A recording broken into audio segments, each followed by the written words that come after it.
My dear brothers and sisters, when Jesus taught his disciples how to pray, the prayer Our Father, he inserted a petition over there. Deliver us from all evil. Deliver us from all evil. Evil is ubiquitous. It is present around us. Wherever there are human beings, evil is there. And therefore we need to identify evil and check the spread of evil, both in our lives and also in the society. Especially we need to guard our children against evil. And therefore we need to sow seeds of the gospel in their hearts. And if there are any weeds of vices, we need to weed them out. Otherwise, the evil in them will destroy them. There was a liberal Christian family that believed that nothing of the gospel teaching must be taught to the children. When the children grow up, they believed they will choose for themselves. They will be wise enough to choose what they want and what they don't want. That was their belief. And when the parish priest heard them and then met them one day, he took them to the presbytery and then he showed a small garden. And in the garden, there were a lot of weeds and also some rose plants. He said, "This is the garden that I nurtured from the beginning. But in the beginning, I planted only the rose cuttings, and then we had a lot of beautiful roses. But after some time, because I was a little busy, I neglected the garden and the weeds start growing. And today you find there are more weeds over there than the rose plants. All the nutrition of the rose plant, the weeds are eating up and they are choking the growth of the rose plants." And then he said, this is the condition of human heart also. If you do not weed out the vices from the beginning itself, they will grow and then they will destroy the good in a person. That's the reason the Holy Writ, the Bible says, Proverbs 22 verses 6, "Train your children in the right path, and when old, they will not go astray." Train your children in the right path, and when they are old, they will not go astray. We need to train up our children from the beginning itself. For if evil take roots, it will destroy even the good qualities in the children. Therefore, we need to train the children from the beginning in the right path. Now, coming to the face and the fate of evil, which today's gospel speaks. Khalil Gibran is a Lebanese Christian philosopher. He died in 1931. But a very famous Christian philosopher, Khalil Gibran, he has a parable about good and evil. He said, one day, good and evil both went to the sea to have a bath. And then they said to each other, "Come, let's have bath together and we'll disrobe ourselves." So they agreed to disrobe themselves, kept their clothes on the seashore, and they went for a bath. It was a nice sunny day. And after some time, evil got up, it came to the shore, and it took the clothes of good, wore the clothes of good, and it went away in one direction. After some time, good got up. And then when it came and saw that its clothes were taken by evil, it felt ashamed to go naked. And therefore, good wore the clothes of evil, and then it went the other way. And that philosopher says, till today, both evil and good, they are going around the world in disguised garments. But only those who know the face of evil can identify what is good, what is evil, in spite of their disguise, he says. That is a beautiful parable to say how deceptive evil could be. My dear brothers and sisters, coming to the face of evil, the attributes of evil, the first attribute of evil that we need to know and that our Catholic religion teaches is this, that evil is not the work of God. It is the work of the evil one, the devil, and the wrong. The book of Genesis speaks about it. Everything that God created was good. And it was a choice of Adam and Eve. When they aspired to become like God, it is then that evil entered into the world. Adam and Eve wanted to become like God. There's a lot of difference between God and us. We are creatures, He is the creator. He is infinite and all-powerful. We are finite and then we are mortal. So therefore, no human being can ever aspire to become God. If they have dreams like that, it is a hollow dream, an empty dream. And because of that pride, Adam and Eve fell.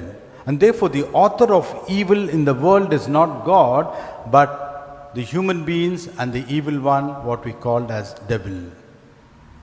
That's the first attribute of evil. The second attribute of evil is this. Evil is the aberration of good.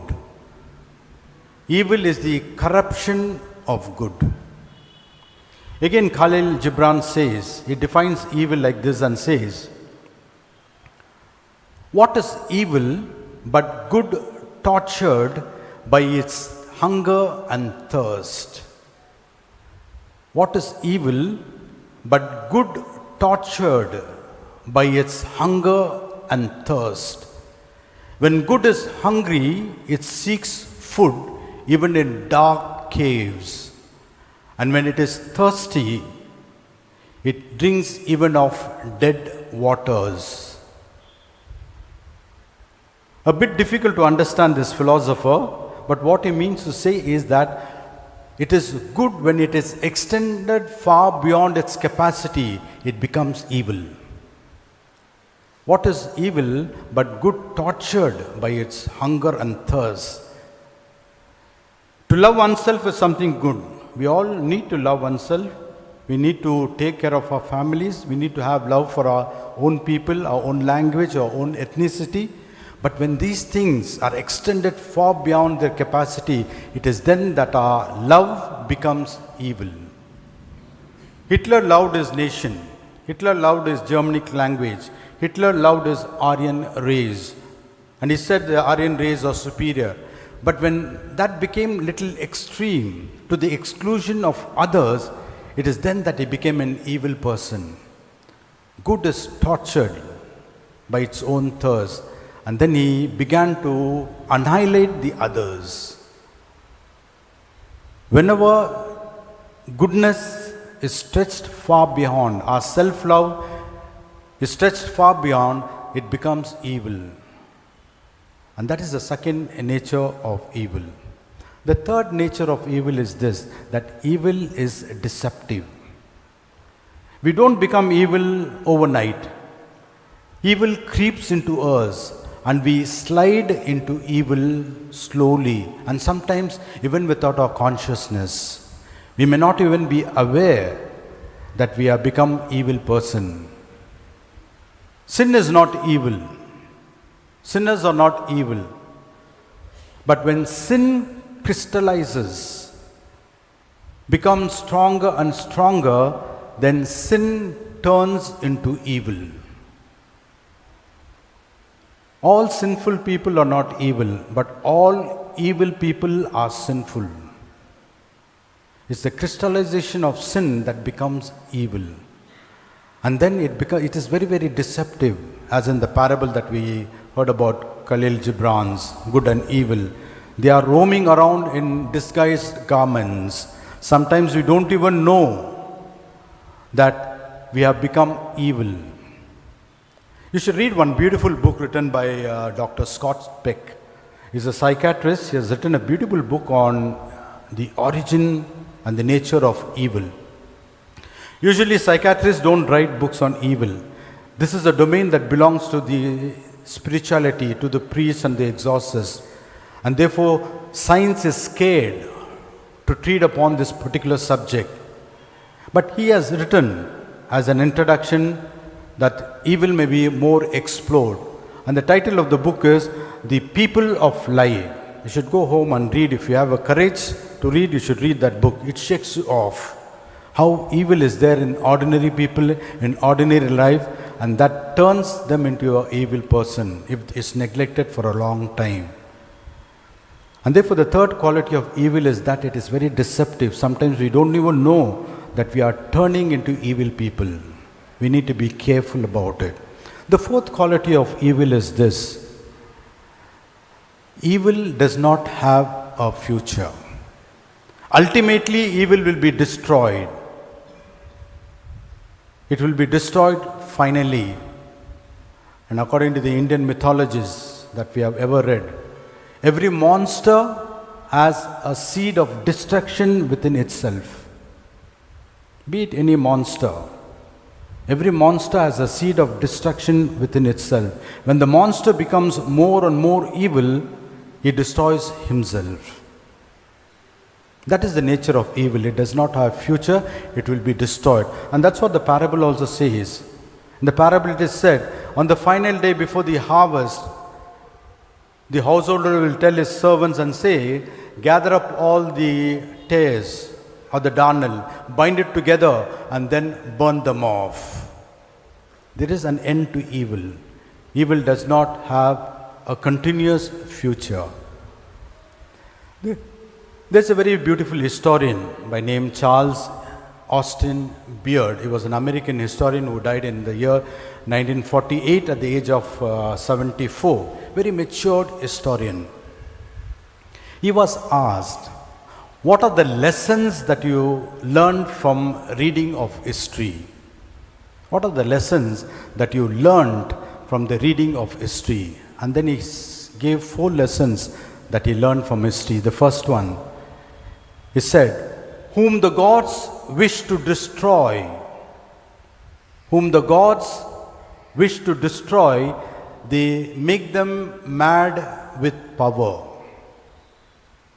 Whom the gods wish to destroy, they make them mad with power.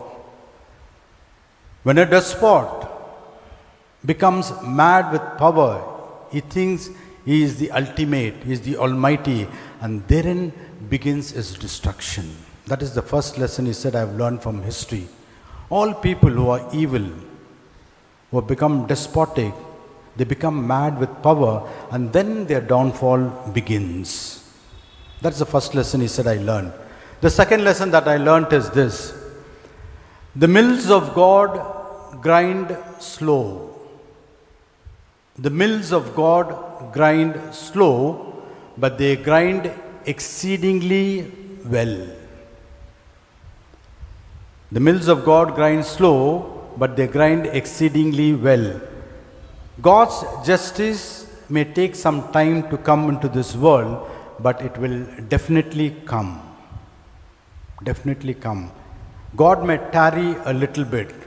He may postpone the execution of justice for some time, but it will definitely come. The mills of God grind slow, but they grind exceedingly well.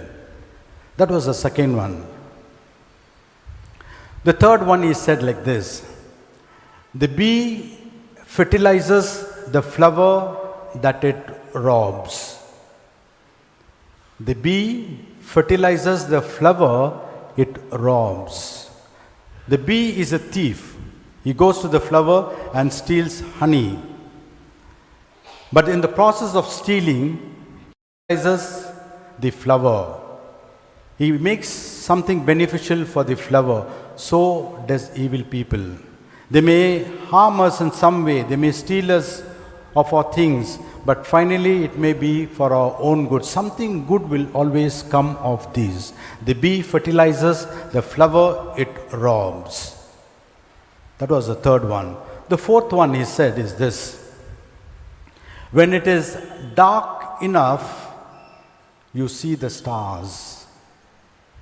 When it is dark enough, you see the stars.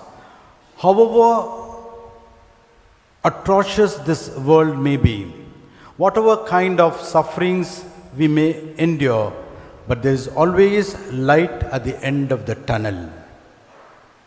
There's always light at the end of the tunnel. Evil is not going to last long. The daybreak will have its own time and it will come about.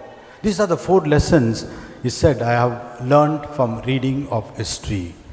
And these are the natures of evil. But then how do we overcome evil? Evil is all around us. It does affect us sometimes. And how do we overcome evil? The only power that can overcome and conquer evil is the power of love. And that's what Jesus did. It is through the power of love that he overcame evil. And we also in ourselves, there be some kind of shadows of evil in us. If we have to overcome, we need to have the love of God in our heart, the love of Christ in our hearts. It is only through love that we can overcome. Selfishness is the one that breeds evil. And therefore the opposite of selfishness is love. A little boy said, what is the definition of evil? His father was asking him. He said, you spell evil backwards. E-V-I-L. Spell it backwards. I-V-E. Live. Life. And therefore, evil is the opposite of life. And in life we need to have love. And love is a power that can conquer evil. And then we need to end up with these beautiful words of Teilhard de Chardin. Father Teilhard de Chardin was a paleontologist and a Jesuit priest of great renown. He said something like this about love. After conquest, kindly stand for the